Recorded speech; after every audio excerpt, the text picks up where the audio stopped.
how do you expect the players to constantly perform at their best when there are no rest periods? The Olympic years are insane. Welcome, tennis fans, to the 57th episode of Tennis Traverse, Exploring the Game, the podcast that delves into the heart of the tennis world. I'm your host, Ivy Zhang, and in today's episode, I will be talking about my thoughts on the Asian swing and news surrounding the tennis world.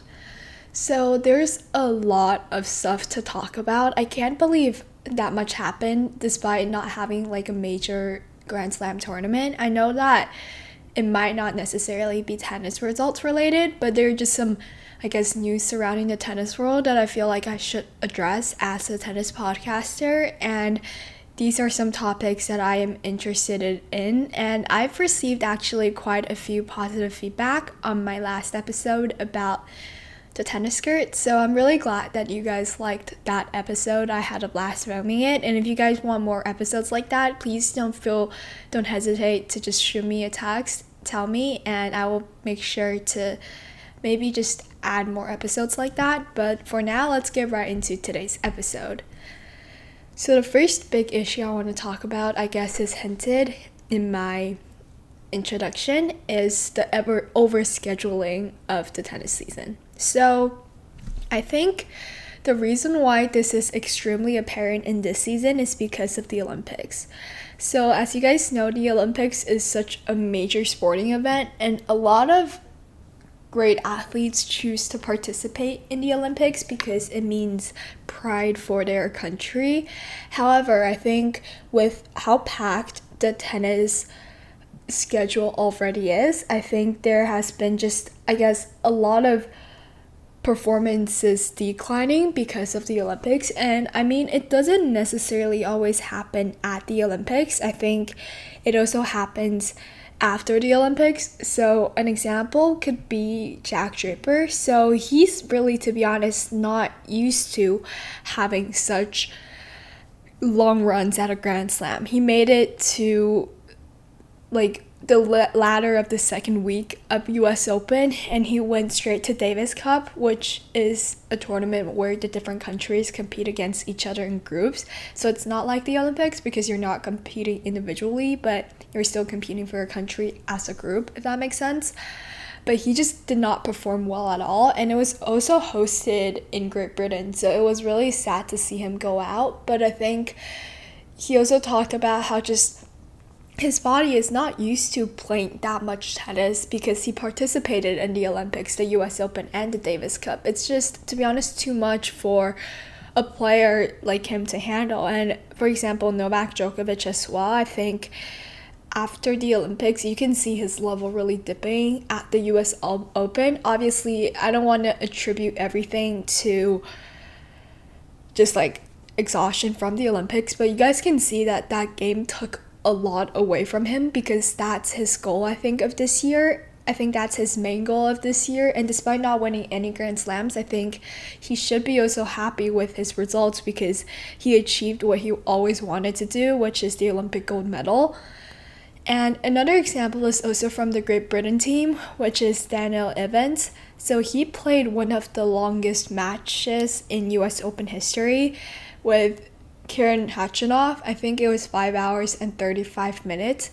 So it was such a long match, and he won in the end, but it just took so much away from him. I feel like that when you really move on to Davis Cup, he just performed, I think a word to describe his performance is underwhelming. He didn't perform that well, especially in front of his home crowd, and he is someone that's really want to represent his country, but just because of how tight and packed the schedule is, players really don't get time to rest. And I got this sort of snippet from the tennis podcast, and I really liked how they put it, which is if you perform really well at a tournament and go really deep, you're sort of punished at the other tournament because you will just go not that deep because of how exhausted you are, because of how tight the schedule is, if that makes sense. So for example, Jack Draper went to the second week of a tournament, but in Davis Cup he didn't do that well because he's just exhausted, and that's just not a really good cycle to be in. And let's shift gears to the women's side. it sort of have the similar tone. Ons Jabbar, even though it's injury, she ended her season early because, first of all, she withdrew from US Open, but I guess it's all just exhaustion from playing too much. And I think the issue is apparent at in an Olympic year because there's more tournaments, but I think it's still an issue in Grand Slam years. I think especially with late finishes, it really takes a lot from a player. Imagine playing 7 matches in a row and some of the matches finishes at 4 a.m. after all the press conferences and all that, and you have to play it the next day. That's just insane to me. I think players really, maybe the Grand Slams should start earlier or just make it a normal time, because that way there will be more fans too. It's not just considering the players, it's also more traction for tennis. So I really hope that the tournaments can change it up and just make everything more accessible. Maybe, I don't think dragging out the tournament is a great idea because it will just cause overlapping and everything will be an issue, but I think just moving matches to different courts and stuff like that will really help just gain more traction for tennis and consider the players' just physical and mental health. And another player who withdrew was Iga Swiatek. So Iga is a withdrawal, but I think her issue is more towards just her physical also not being here. I think the Olympics game with her losing really took a huge toll on her because I think she expected herself to go really deep to the finals to maybe even win a gold medal because of how well she performs on clay, but she lost in the semifinals against the gold medalist Zheng Qingwen, and it was just, I think, really devastating for her. But to be honest, I think it's just, you have to take some losses, and this year I feel like hasn't been the best for Iga except for her Roland Garros run to the final, to win the whole thing. But I think she's just so dominated there, and the loss at Olympics really took such a huge toll on her because it's the same surface, and she actually, I feel like, just had a greater chance of winning because she doesn't have to play as many matches as she would have done if it was a Grand Slam, if it was French Open. But I think it's taking a huge toll on her, but I really hope that she can come to terms with it because I really enjoy seeing her play, and just because of how aggressive she is, I think it's just always a really entertaining match. And I also want to talk about the issue with Rybakina. So she's been withdrawing from a lot of tournaments this year. I think from the start of the year, it's always been an issue, except when she completely destroyed Aryna Sabalenka in the tournament before Australian Open. But I don't know what's going on with her. I really hope she's doing well because I'm not sure. She also split with her coach, and to be honest, nobody knows what's going on. There has been a lot of rumors that I won't be addressing because we don't know what the exact issue is. I think it's really important to not to just suspect an issue, but to really know what the issue is, because it's just, you don't know. I'm talking in a circle, but it's just not right to suspect what an issue is and just talk about my opinions upon that because it could be completely wrong. So I really hope if she feels comfortable giving us an explanation or just coming out with some sort of statement about what is going on, because I really enjoy seeing her play, and I really hope that she will be continuing playing at such a high level because she showed so much promises this year, especially at the start of the year. I really hope she can keep that into the next season. Obviously, we don't know how her Asian swing and everything will look like because she's just been constantly withdrawing from different tournaments, which is really sad, but I really want to see her on the court again, and I hope that can happen soon. So now I want to talk about, speaking on a topic of coaching split, I want to talk about more coaching splits. So the first coaching split I want to address is Coco Gauff splitting with Brad Gilbert. I think this really isn't that surprising because obviously she did not perform that well towards the end of the year. She didn't do that well in the US Open, and she had so many double faults. I think it maybe really isn't Brad Gilbert's fault, but I think it's necessary for her to change up her team a little bit just to see what it will be like, because I think her performance at the US Open, where she made like 14 double faults in the deciding set, was just a testament to that something in her team really needs to change. And I mean, I think Coco figured that it could be like a change in coaches, and we don't know what it's gonna look like, but really wish her the best, and I hope to see her compete in the Asian swing, maybe even in the WTA finals, to see just how she does with her new coach and what the dynamic is like. I feel like coaching changes can be really important because coaches can really just bring a player up or down easily, and I'm kind of interested because I really want her to get a coach that can work on her, for example, serving techniques, because her serve just completely broke down, and she also acknowledged that during her press conference, of just finding someone who's just like a technician who just works on improving her serve. So like, for example, Arena Sabalenka used to serve like 20 double faults per game, but she found someone that worked on her serve, and her serve just became better. And I think that's something that Coco really needs, and I think I really wish her the best, and I can't wait to see her just make less unforced error, because I think that could be a really powerful Coco Gauff. And now we'll talk about the other coaching split, which is Naomi Osaka and Wim Fissette. So this came as a shock to me, because I thought they had such a great dynamic. I thought they were just, when you watch them, you see that Naomi is obviously really comfortable with him, and they joke around. It's just such a great team dynamic, and I didn't expect it to be a split because of how how like appeared their like relationship is just incredible. But I think after this season, Naomi really want to change things up a little bit, and it doesn't necessarily mean that Wim Fissette is a bad coach. It's just that I think Naomi wants just someone new to her team, someone who can provide new thoughts, and I don't know if I agree with this coaching change, but I'm just gonna give my own opinion. So Naomi is with Serena's former coach, Patrick Mouratoglou, and I don't know if this is going to be permanent because she didn't announce anything, but she did post that Patrick and her went to, like, he was a part of her team and they arrived in China Open together.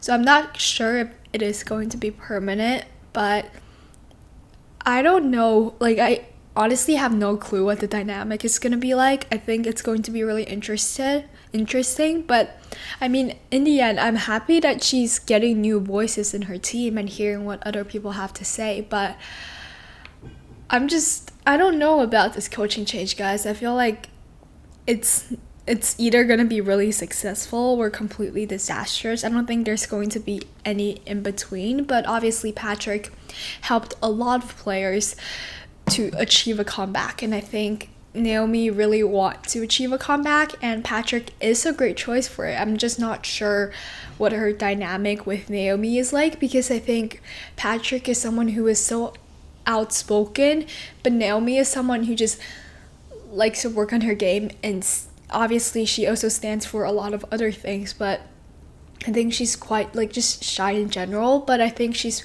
working on speaking out more, and not in the same way as Patrick though. So I'm really interested to see if their personalities will clash, but I mean, Naomi chose him, so I think I don't know what's gonna happen. I was just eating dinner, scrolling through Instagram, and I saw her story. I was like, whoa, they split. And Wim also put out a heartful text on Instagram of how working with Naomi was just one of his best choices ever, and it was really sweet. But I guess every good thing do come to an end. But I'm just, as a Naomi fan, I want to say thank you to Wim, because you made Naomi happy, and I think even though the comeback journey might not necessarily be successful, I think we're always heading towards the right direction, and thank you so much for that. And that's all for the coaching changes. There has been a lot, actually. I think a lot of players after US Open, when they haven't performed that well, they really want to change things up a little bit, and I think that's totally valid because the Asian swing is another hard court swing that comes right after the US Open, and I think it's such a great opportunity for players to just trial and error and see what works and what doesn't. And now I want to talk about the Laver Cup. There really isn't that much to talk about, but I think I just want to introduce basically what the Laver Cup is. So the Laver Cup is where it's Team World versus Team Europe, and it's just players on the two teams competing against each other. So the reason why I wanted to mention this is it was when Roger Federer retired, and that was one of the best Laver Cup ever. It was in 2022 when Roger played doubles with Rafa Nadal, and it was really sad, but at the same time it was just such a treat for tennis fans. And I will link the Laver Cup moments from 2022 if you guys are interested in checking out Federer playing doubles with Nadal. But it was funny, and Andy Murray and Novak Djokovic was also on their team, so it was just such a great dynamic of the Big Four, and that's the last time we ever saw the Big Four together. But we do have some new talents, and I'm really grateful for Sinner, Alcaraz, and everyone else. But I do want to talk now about the Asian swing because I think there are some tournaments I want to point out that you guys should look out for. So there's two, one for the women's and one for the men's. So for the women's, I want to point out China Open. So my story with China Open is actually quite funny and memorable. So this is the first ever tournament that I went to in person, and I love the atmosphere there. I think it's really different from the US Open, but I really want to go back and experience it once again because I was so young when I experienced it. My mom would take me to China Open every year, even before I started playing tennis. But it was just such a great time, and I really loved watching Naomi won her 2019 China Open title in person, and I really hope to see her do well this year again. She do have a wild card, so yeah. And for the men's side, so China Open is 1,000 points for the women and 500 points for the men's. So the Masters tournament on the men's side, which is worth 1,000 points, is the Shanghai Masters. So that obviously is in Shanghai, and it's basically the equivalent, but I know that Novak Djokovic will be coming. He hasn't came to China in a long time, so I think the fans there will go crazy for him. But I'm just really excited to see what the Asian swing brings us because it's been such a long time since Novak came back, and I think the Asian swing is where a lot of players who really maybe hasn't performed well in US Open peaks again in the latter stages, and it's also a great time to get more points, secure a place in the WTA finals. And yeah, I think I have my bets on Jessica Pegula making another deep run, and Emma Navarro also maybe stunning some players. And as for the men's side, I think Novak Djokovic might make a deep run, but I'm not really sure. I think Jannik Sinner will continue his dominance, and yeah. But that is all for today's episode. It's a short one, and this one is kind of broad, but I really hope you guys enjoyed it. If you haven't followed all of my social medias, you should. It is Instagram and Twitter using @TennisTraverse. That is @TennisTraverse. If you're listening on YouTube, comment, like, and subscribe. If you're listening on other streaming platforms, please rate my show. And next week's episode will be about the China Open, and I can't wait to talk about that tournament with you guys. I know I will be staying up really late or waking up in extremely weird hours to watch those matches, but I mean, that's the life you live if you love tennis. And yeah, I'll see you guys next week. Bye!